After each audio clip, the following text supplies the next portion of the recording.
Come on, Charlie, take one. Marker.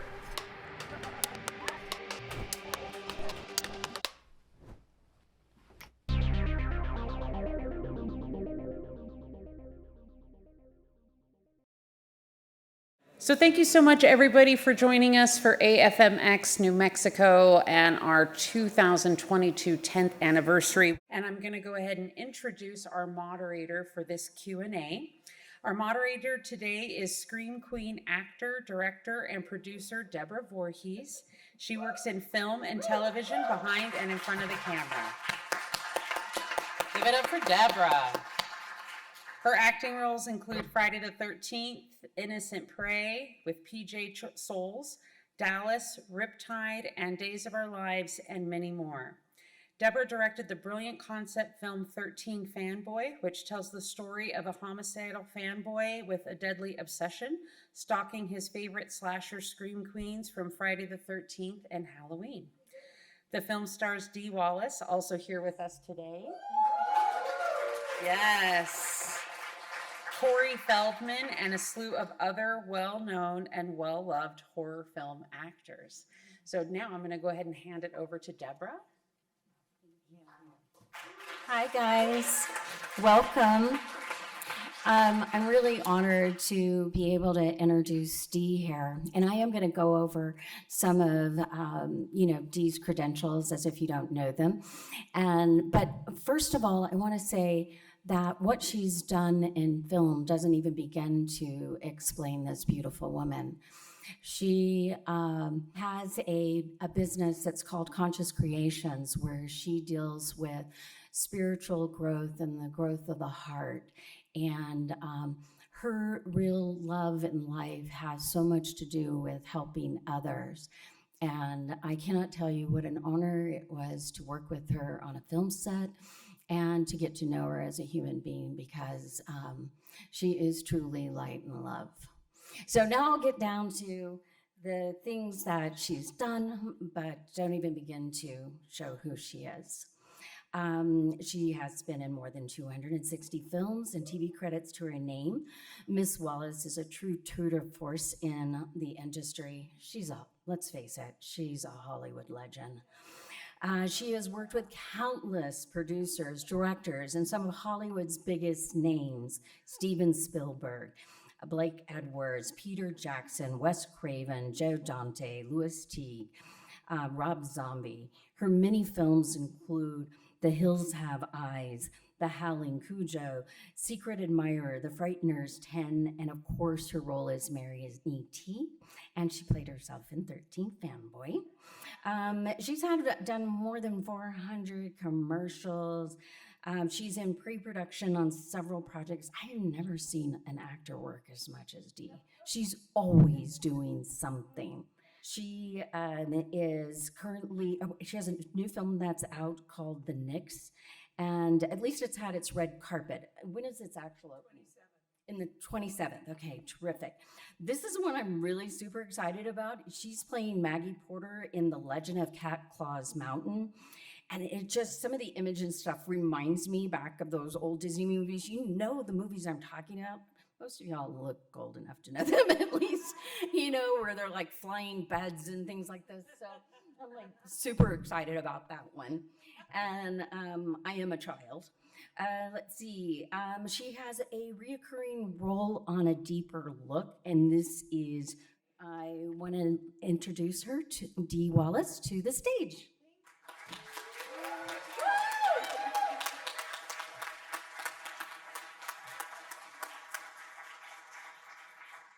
Thank you, Deborah. You're welcome.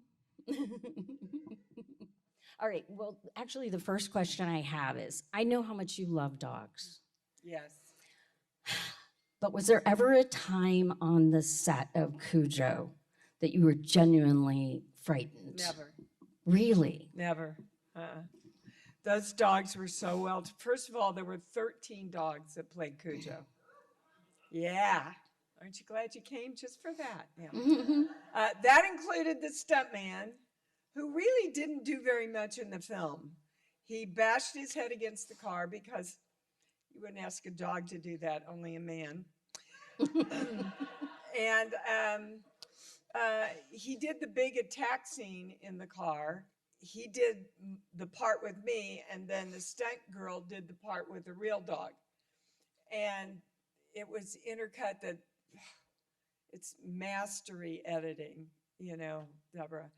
I had begged and begged and begged Dan Blatt, our producer, to let me do it with the real dog. And at the last minute, he said, you know, Dee, no. Because if anything happens, then we go down, you know, we lose a lot of money.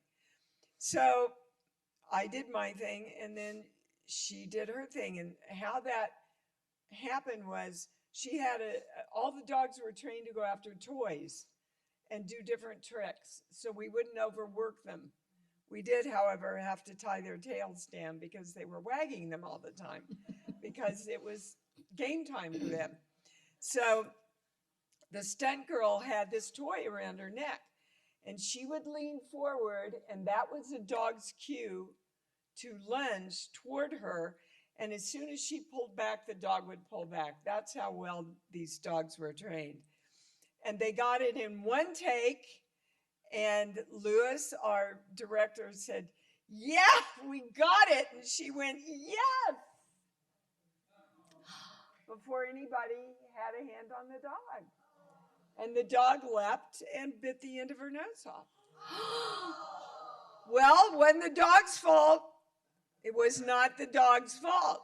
Right. She's fine. They picked it up. They sewed it back on. She looks beautiful. She looks beautiful. But, I mean, the mastery of working on a film like this from a director's and a cinematographer's point of view is really quite unbelievable what went into it. That's amazing. And yes, I love dogs. Oh my gosh, does she ever love dogs? I thought I was going to lose my dog Scout, who played opposite of Dee to her because he loved her so much. I was starting to get jealous. In my bag, but didn't get away with it. They did one kiss. Remember? You give him a little kiss, and then he give you a little kiss. It was too sweet. I do have to say he's bitter, though. He doesn't understand why you got top billing. He felt he deserved it. I would have given it to him. I know you would. Now, the guy who had the costume on, was there a mechanical head at all in this? There was a mechanical head also. So the stunt guy ran toward and hit the car.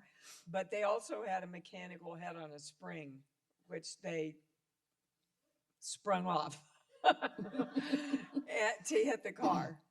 Yeah, to make it look even more dramatic. I'll tell you, the hardest scene to do with the dogs was at the very end. Carl could not get a dog to go through the glass. And there were also 2 Labradors, which they had made Cujo costumes for. We never used them because most of the crew went. So finally, Carl said, okay, I've got one dog. I think he'll do it, but you've only got one take. And so we brought in 3 cameras. He went through that amazing shot at the end where he goes through the glass. You know, I was telling somebody that I just opened Cujo somewhere else, and I was watching the very end scene. Deborah, it was like I was back there. It was like I was shooting it again.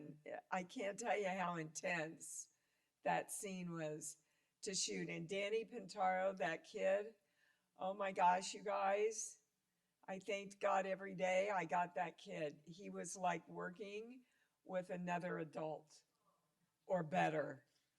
And, you know, I mother all the kids. Shocker, huh? I mother all the kids that I work with. And I said, okay, Danny, so are you okay when you have to have that seizure and everything? He went, oh, that happened to me when I was little. Watch. And he goes right into it. And I thought, well, I'm not going to really have to worry about this kid so much. He was unbelievable. Unbelievable. Well, you've been working with a few kids in your life. You think? Yeah, I'm thinking you have. I mean, it can't be that easy. And especially when Actually, he I couldn't. kind of prefer it. Do you? Why? You know, kids are just there in the moment. They're just there. They don't come in with any agendas, you know, unless they have mothers. I've worked with a few mothers, but most of the time the kids are just, they're in the moment and they're real and they're spontaneous. And I've just been really fortunate to work with some really, really great, talented kids. I watched you work with a couple of kids, 3 kids actually, When? on 13 Fanboy. I did? Mm-hmm. Okay. Remember Poppy? You playing the young Oh, Kelsey, and then your 2 yeah. grandkids. Yeah. And I felt like you had a really amazing way of drawing things out of the kids and really connecting with them. Well, Is you there have anything- to. You know, you can't just be an adult actor that turns it on with them when they say action. You know, you have to build a bond and kind of kid around with them. And I hug on him you saw I hug on him all the time. And yeah. Yeah, she's terrific with them. So, which is more difficult, working with kids or dogs? Dogs, because you can't touch them. That was the hardest thing for me on Cujo. I just wanted to love on those beautiful dogs, but you know, they won't hold their focus on the trainer if you do that. So, you know, and let's face it, you get all into the scene and you get all into the emotion and you're ready to do it. And then you have to wait for them to put egg whites and slobber and fake blood on the dogs because they have to do it at the very last minute because the dogs go and start licking it all off.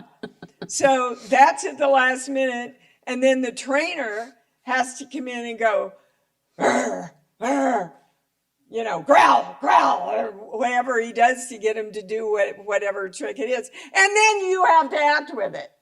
So there's a lot of timing that you have to get yourself right there and kind of put yourself on hold energetically and then let it rip when it, you know, when it's. You went through a lot on that set. Oh my God.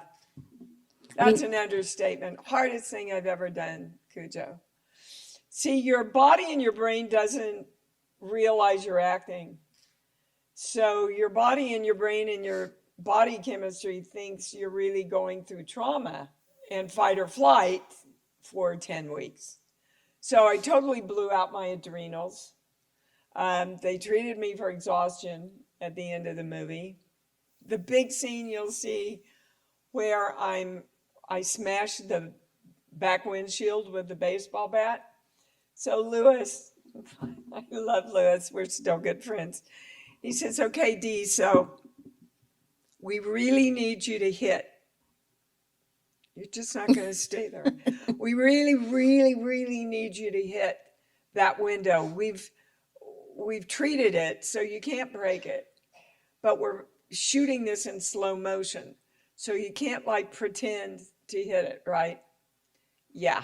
Well, welcome to an actor's adrenaline. The third hit, I break the window.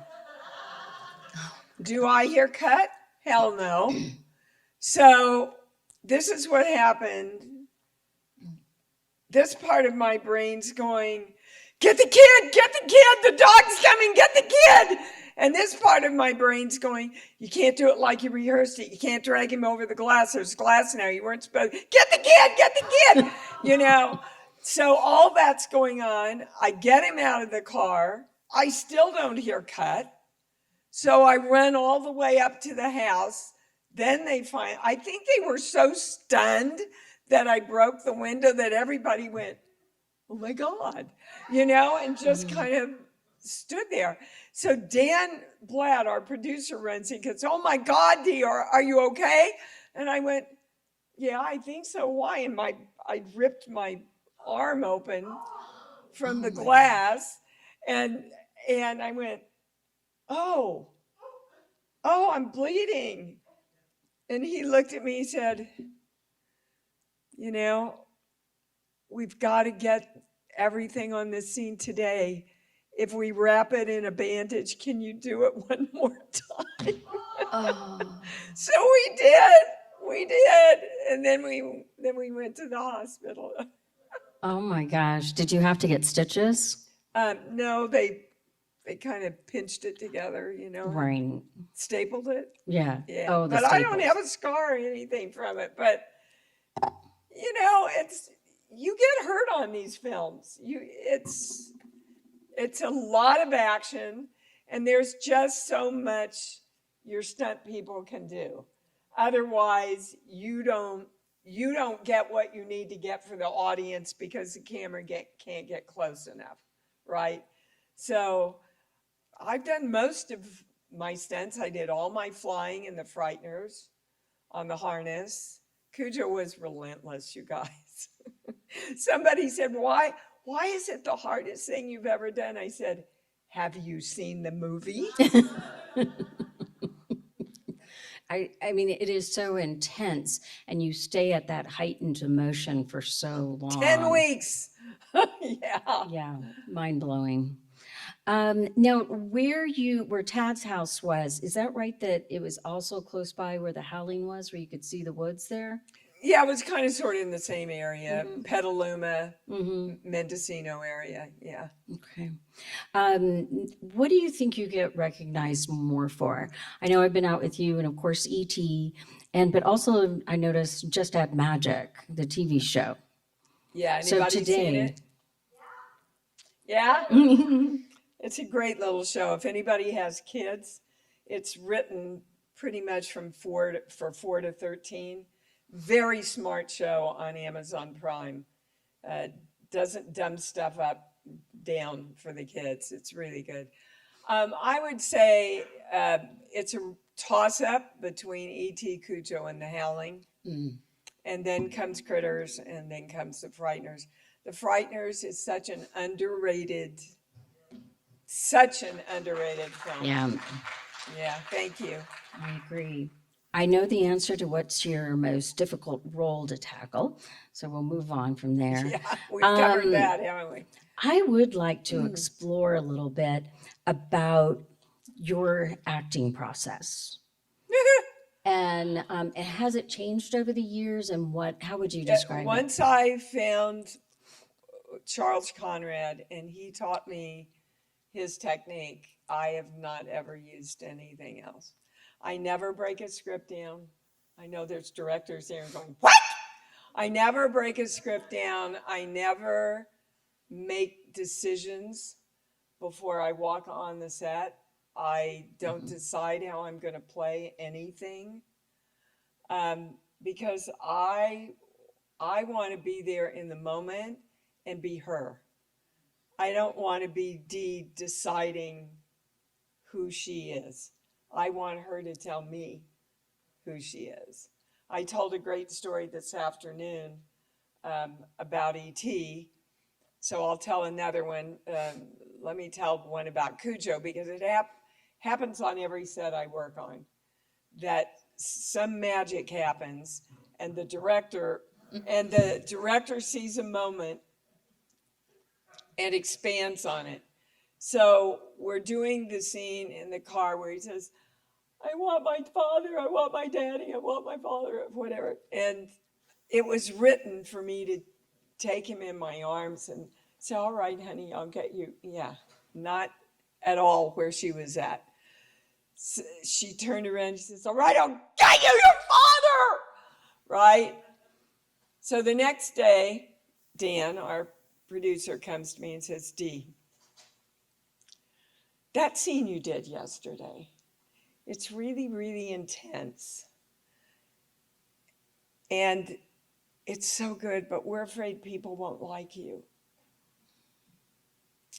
And we'd like you to watch it, because I never watch my dailies. I don't want to be me watching her again. So I watched it, and I said to him, Dan, if you take this out, you're crazy. There's not a parent in the world that has not felt that moment. And so they left it in, and that's the most talked about reviewed scene in the movie. Yeah. So, because it's truthful. You see, if things are truthful, people will accept it. If they're bullshit, they don't want to have any part of it, you know? And neither do I, quite frankly. I feel like the method and the way that you do it really rings true, because one of the most difficult thing I think an actor has to do is to be totally real in the moment. You just heard what that person said. You just, for the first Yeah. time, it's never happened before. And I feel like that really comes through. So, Thank you. yeah, Well, that's our job, yeah. is to make it real in the moment. And it happened with Blake Edwards on the set.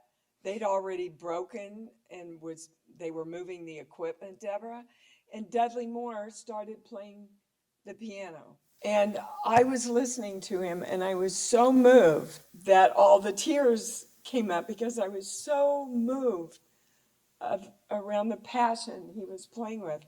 And Blake looked over and he said, everybody bring everything back. Everything comes back, so that they could get that big close-up of me watching Dudley play. But a good director sees those things, and a good director expands on those things and gives you, like I think one time it was, I think, the scene outside with the kids and stuff. And we were running out of time. We were trying to find it, and we were going to move ahead. And I looked over at you and I said, this doesn't feel right. Mm-hmm. Do you remember? Yes, I do. I know that when that happens, an idea has crept in. And when you have an idea, oftentimes it shuts down the spontaneity of the truthfulness. It's kind of an oxymoron, I know. But all of a sudden, I don't know, you said something, Mm-hmm. and I went, oh, I've got it. And it was a little tweak, but it just made it work, didn't it? Absolutely, And absolutely. together we picked that scene up considerably. Well, Dee's a fabulous collaborator.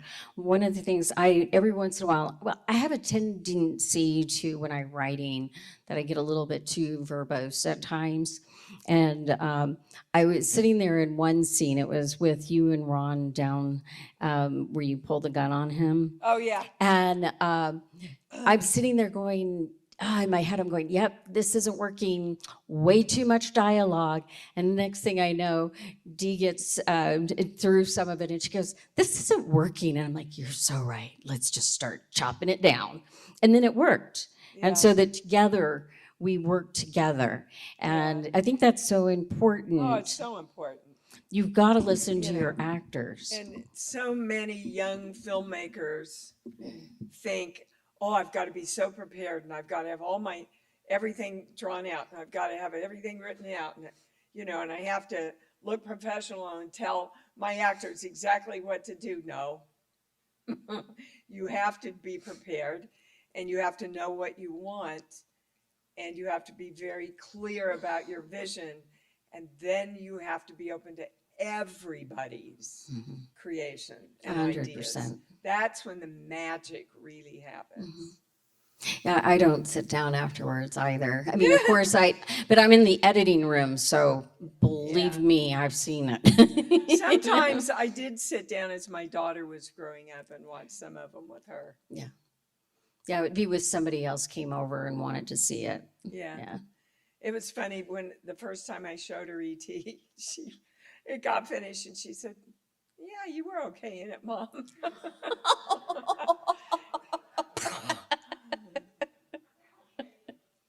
So it's really, really, really exciting work. I actually have a free call-in radio show every Sunday where you can call in and talk to the channel about anything.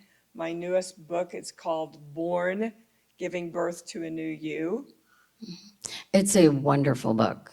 It really is. If you want to really manifest stuff in your life and you do what's written in this book, your life will shift. I guarantee you. But you have to put it into practice. You can't just read it. That's what most spiritual people, we go to lots of conferences and we read lots of books and we talk to lots of people about it and then we don't live it. We had an instance today when we both looked at each other and went, my God, we're not doing that. You know, so Right. you keep teaching to learn, you know. And with the Born, what I would suggest, and this is what I did with it, is I would read a portion of it and I would meditate on it, then go to sleep with that piece and not take a huge piece at once. So I'm taking one idea and then going through. It was really wonderful for me because knowing Dee, I was feeling like I was having a conversation with her every night before going to sleep, which was really lovely. Yeah, he came down like right before we started shooting. And such a nice guy, very shy, very quiet. He actually, you know, because the end of the film does not match the end of the book. And he called our director and Dan and said, "Thank God you changed the end. I never got more hate mail than I did at the end of Cujo." And I got to tell you, like it or not like it, I was a big part of that decision. I said, no, you can't. Half the people that come to see this are not going to have read the book, and you cannot put them through what we're going to put them through for almost 2 hours with no payoff at the end. So they agreed, and yeah. So I'm a huge fan of The Frighteners. Oh, sorry. And just watching that and just watching you steal almost just about every scene that you're in. I have to ask. You're sweet. I have to ask. Did you have fun on that set? Oh my God, we had so much fun. Yes, it looks like you did because it's so much fun watching. We had so much fun. I mean, Peter, you have to understand, we were shooting in winter in New Zealand, and Peter would come to the set in flip-flops, shorts, and a down jacket. And that's before he had lost all his weight. He looked like a hobbit. But do you know that from the best boy through the producer, Peter would sit with everybody if they had a problem and work it out. So I don't know, most of you probably don't know, my husband passed away from a heart attack while I was shooting The Frighteners. And he had a heart attack. They flew me back. He was fine. I flew back to finish the film. 4 days later, a blood clot hit his heart and he was gone. So they flew me back again. I put on his service, grabbed my kid, my nanny, and we flew back to finish the film. 4 times across the world in about 2.5 weeks. And so I went in at the end of The Frighteners to settle up the bill for all of the flights, and the bookkeeper said, "No, this is Peter's gift. He's just going to pay for all this for you." That's the kind of guy Peter is. Beautiful, wow. Yeah, beautiful wow. Man. And we had a ball. You know, I don't think I ever thought about it, quite frankly. I just keep going. We were talking today, we're happy if we just get up and create. That's all I want to do, whether it's in my healing or my writing or my acting. I need to create. and then I'm happy. And I think that probably goes for most everybody in this room, right? So get up and create. When COVID hit and all the studios closed, I went, oh my God, how am I going to make a living? My channel said, Dee, the studios aren't your living. Your consciousness is your living. Get up every day and say, what can I create today? So I did a short film, which you can find on YouTube, called Stay Home, which was a play on we all had to stay home, right? So everybody that stayed home got killed. Just as a gift to my horror fans, right? And it was great too. Oh, it's not. Thank you. It was. I wrote Born. I got up one day and my channel said, write the book. Not a book, the book. And I knew exactly what they were talking about. Because people need a formula that applies to every single subject in their lives if they want to create it. It's scientific, guys. It's not woo-woo, oh my gosh, if I'm worthy, maybe it'll happen. It's science. And I am convinced that Christ was teaching brain science in the only language they had back then. In the good book, it says, think only on these things, right? Love, peace, joy. Brain science says whatever you think about, you create more of in your life. Saying the same thing. As you believe, it's delivered to you. Because what you believe is what you focus on. So let me give you, and I can feel you. Okay, I can feel you, baby. Let me give you a great piece of advice. If you're blocked anywhere in your life and you're not moving forward, go back and see, make a list, literally make a list of everything your parents verbally taught you or what they modeled in front of you. Because your brain around your self-esteem and how you see yourselves in the world, and this is science, completely in place by 8 years old. 8 years old. So whatever you learned in those first 8 years is what's running you today. Absolutely. Do we have? We walked the red carpet a month or so ago for the 40th reunion, and I did Drew's show. The boys and I have a lot of contact. We do a lot of conventions together, and we're pretty close friends. And I taught high school for a year before I went to find my fame and fortune in New York. And then I had one of the largest acting studios in LA for 18 years. So I'm still very close with people I taught in high school and a lot of my students from my own studio. Yeah, thanks for asking that question.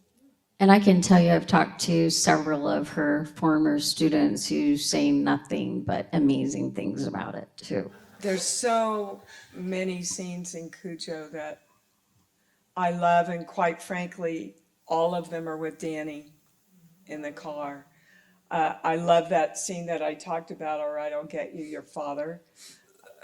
Love the scene where I'm trying to revive him at the end. My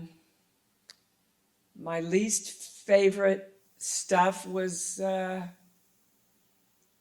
probably all the extra garbage relationship stuff, which happened to be with my then husband, Christopher Stone.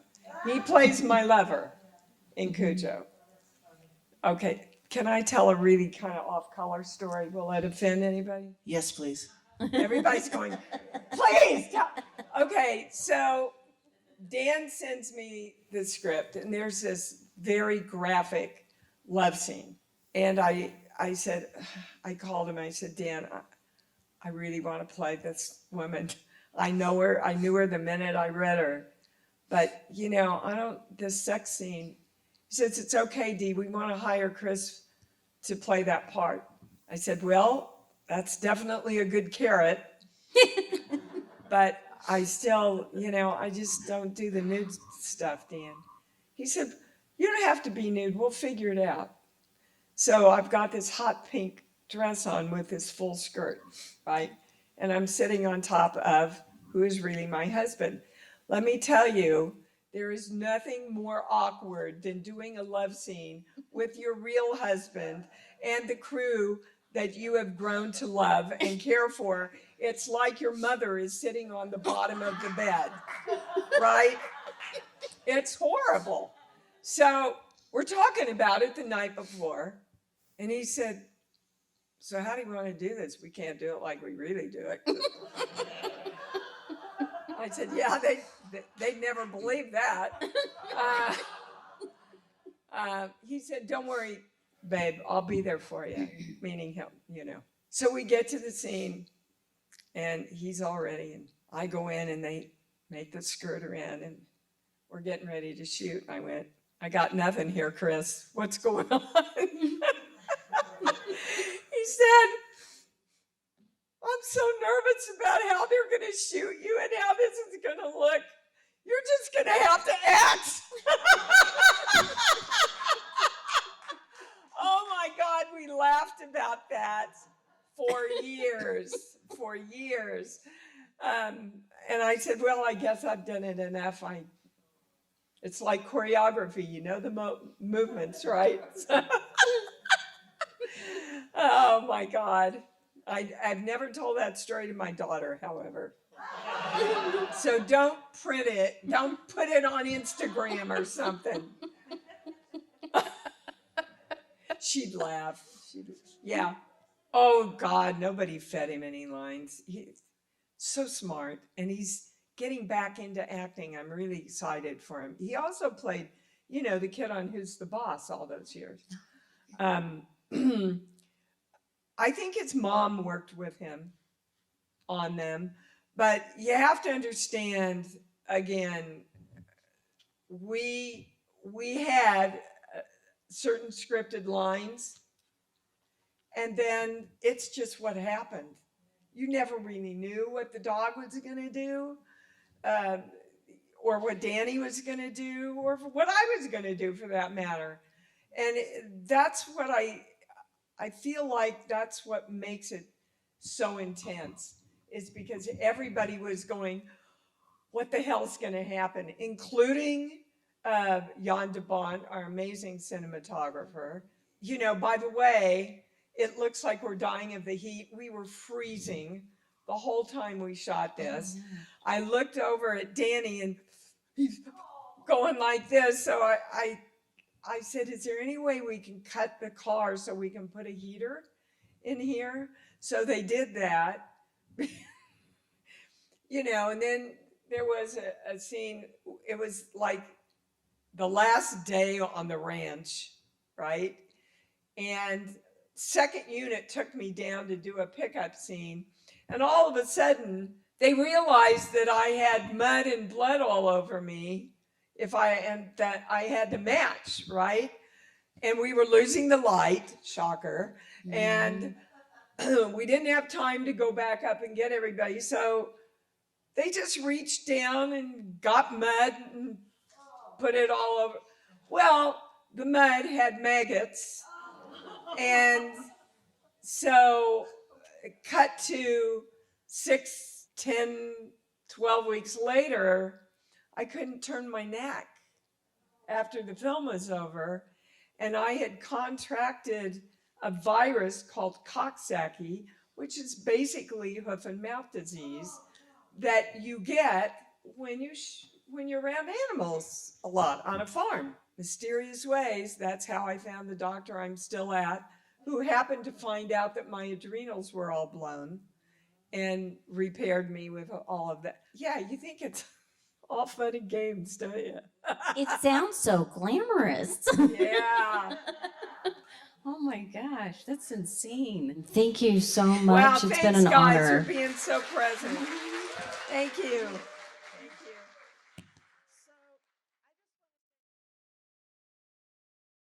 Thank you.